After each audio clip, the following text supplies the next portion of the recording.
जाने मन को वश में करने के लिए क्या करें। नमस्कार दोस्तों, आप सभी का स्वागत है। दोस्तों, आज के इस कहानी के जरिए मैं मन को वश में करने के लिए क्या करें बुद्ध की कहानी शेयर करके आपको बताने वाला हूं कि आप मन को वश में करने के लिए क्या कर सकते हैं।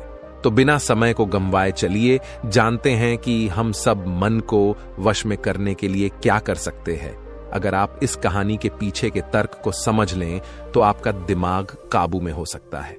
जब मैंने पहली बार यह कहानी पढ़ी तो मुझे इसका तर्क समझ में नहीं आया, लेकिन इसकी भावना प्रेरणादायक है।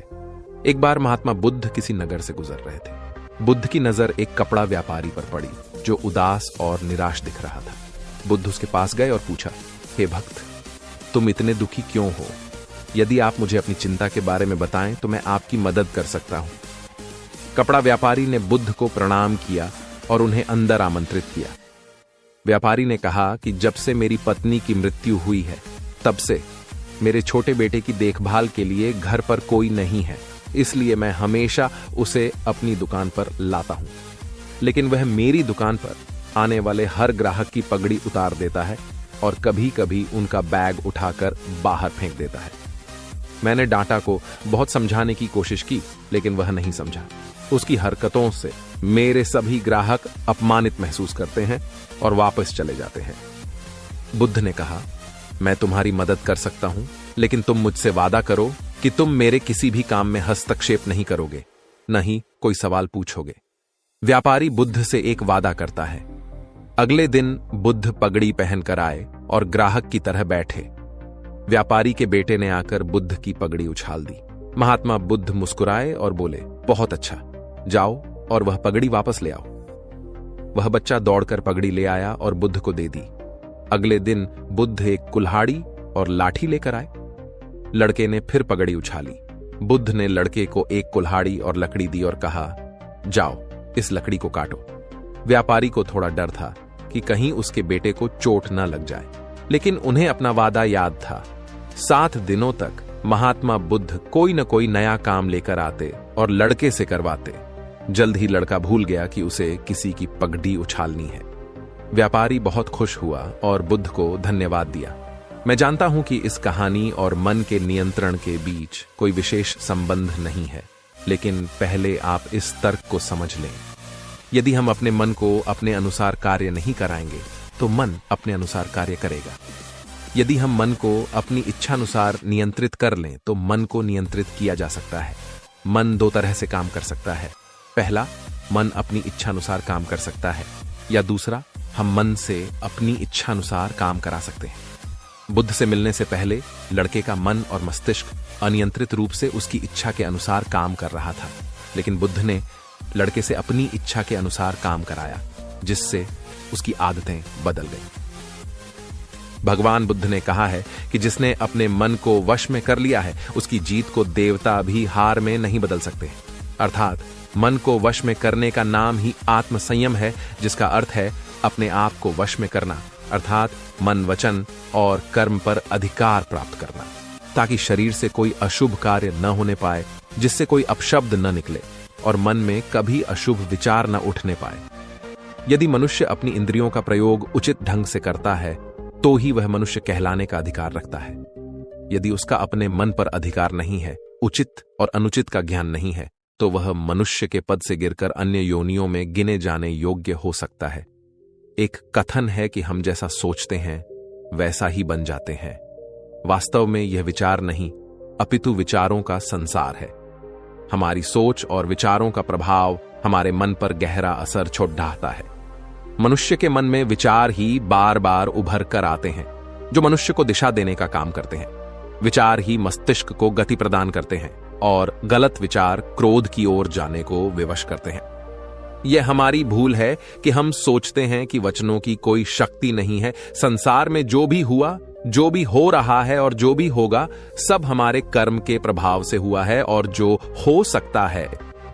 यदि हमारे अंदर आत्मसंयम नहीं है तो आत्मिकता का धन हमारे हाथ नहीं आ सकता है। हम इंद्रियों के जाल में फंसकर पहले तो निर्मल होंगे, फिर अपमानित होते हुए पहले अपना अनिष्ट करेंगे और फिर किसी और का करेंगे। यह सच है कि जो लोग दूसरों के लिए सोचते हैं उनका मन विश्वासपूर्ण विचारों का स्रोत है। इसलिए यदि बुराई से बचना हो तो अपनी दिशा को भलाई की ओर मोड़ देना चाहिए। वास्तव में यदि आप जीतना ही चाहते हैं तो सबसे पहले आत्म संयम की आदत डाल लें, क्योंकि संयम का अर्थ ही है अपनी बिखरी हुई शक्तियों को निश्चित दिशा देना।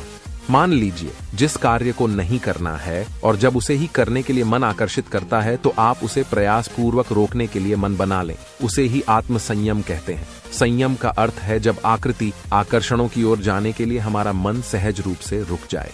गांधी जी ने कहा था कि अनुशासन और बलिदान के बिना मुक्ति की आशा नहीं की जा सकती है। लेकिन यह बात भी सच है कि लोग अक्सर गुस्से में विवेक शून्य होकर तुरंत अपने आत्म संयम को गुस्से में खो देते हैं। यह सच है कि समय बीतने के साथ लोगों के आत्म संयम में भारी कमी आई है। इसके गंभीर परिणाम सामने भी आए हैं।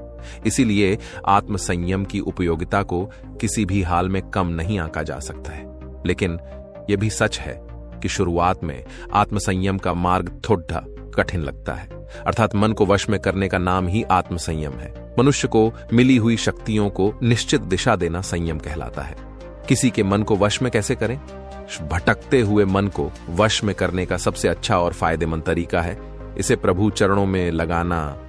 हाँ, ये थोड़ा कठिन है। हो सकता कुछ लोगों के लिए बहुत ही कठिन हो। शुरुआत में तो मन इसके लिए तैयार ही नहीं होता है। लेकिन इसे मनाए कैसे? एक शिष्य था, किंतु उनका मन किसी भी भगवान की साधना में नहीं लगता था और साधना करने की इच्छा भी मन में थी, पर उसका मन भटकता ही रहता। इधर से उधर इन सब चीजों से परेशान हो चुका था। वो गुरु के पास गया और कहा कि गुरुदेव, मन लगता नहीं और साधना करने का मन होता है। कोई ऐसी साधना बताए जो मन भी लगे और साधना भी हो जाए। गुरु ने कहा, तुम कल आना। दूसरे दिन वह गुरु के पास पहुंचा तो गुरु ने कहा, सामने रास्ते में कुत्ते के छोटे बच्चे हैं, उसमें से 2 बच्चे उठा ले आओ और उनकी हफ्ता भर देखभाल करो। गुरु के इस अजीब आदेश सुनकर वह भक्त चकरा गया। लेकिन क्या करे? गुरु का आदेश जो था, उसने 2 पिल्लों को पकड़कर लाया, लेकिन जैसे ही छोड़ा वे भाग गए। उसने फिर से पकड़ लाया, लेकिन वे फिर भागे। अब उसने उन्हें पकड़ लिया और दूध रोटी खिलाई। अब वे पिल्ले उसके पास रमने लगे। हफ्ता भर उन पिल्लों की ऐसी सेवा यत्न पूर्वक की कि अब वे उसका साथ छोड़ नहीं रहे थे। वह जहां भी जाता पिल्ले उसके पीछे पीछे भागते। यह देख गुरु ने दूसरा आदेश दिया कि इन पिल्लों को भगा दो। भक्त के लाख प्रयास के बाद भी वह पिल्ले नहीं भागे। तब गुरु ने कहा, देखो बेटा, शुरुआत में ये बच्चे तुम्हारे पास रुकते नहीं थे, लेकिन जैसे ही तुमने उनके पास ज्यादा समय बिताया, ये तुम्हारे बिना रहने को तैयार नहीं है। ठीक इसी प्रकार खुद जितना ज्यादा वक्त भगवान के पास बैठोगे, मन धीरे धीरे भगवान की सुगंध आनंद से उनमें रमता जाएगा, फिर भटकेगा नहीं। शिष्य को अपने मन को वश में करने का मर्म समझ में आ गया और वह गुरु आज्ञा से भजन सुमिरन करने चल दिया। इसीलिए कहा भी गया है, बिन गुरु ज्ञान कहां से पाऊं, इसलिए उन्हें ही अपना गुरु बना लीजिए, तो फिर आपका मन कहीं भी नहीं भटकेगा। अपने मन को वश में कैसे रखें? मन को वश में करना बहुत कठिन है, परंतु नामुमकिन नहीं। अगर मनुष्य ठान ले तो क्या नहीं कर सकता। ऐसे कई उदाहरण हैं जिन्होंने अपने मन को वश में किया और दुनिया में सब कुछ प्राप्त किया, जैसे विवेकानंद जी, आदि गुरु शंकराचार्य, तुलसी महाराज और आज के ही युग में जो अभी भी जीवित हैं सद्गुरु जी, जिन्हें आप में देख सकते हो। इनके विचार पूरी दुनिया में फैलता जा रहे हैं। इन सब लोगों ने अपने मन को वश में किया है, और कैसे किया है वो एक रहस्य है जो मैं आपके माध्यम से सबको बताने जा रहा हूं। अपने मन को वश करने के लिए आपको रोज सुबह 5 बजे उठकर नहा धोकर सिर्फ 15 मिनट अपने सांस पे ध्यान देना होगा कि सांस कितने देर आपके शरीर में आती है और कितने देर रहकर चली जाती है। अगर इसमें थोड़ी मुश्किल हो रही है तो अपने मन में सिर्फ ऊ का उच्चारण कीजिए अपने सांसों के साथ। जब सांस आए तब ऊ और जब जाए तब ऊ, ऐसा सिर्फ 15 मिनट सवेरे और 10 मिनट शाम को। बस ये तरीका अपनाने से आप अपने मन को वश में कर सकते हो।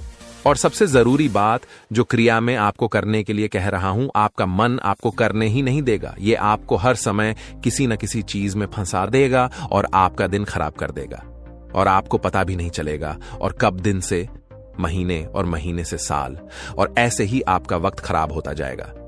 तो इस पोस्ट को पढ़ते ही आपने अंदर ये निश्चय जरूर कीजिएगा, चाहे आप वोट करना भूल जाए, लेकिन ध्यान करना मत भूलना। ये कोई मामूली बात नहीं, ये क्रिया आपको पूरे ब्रह्मांड तक का ज्ञान दे सकती है। धन्यवाद दोस्तों, हम आशा करते हैं कि आपको बुद्ध की यह कहानी पसंद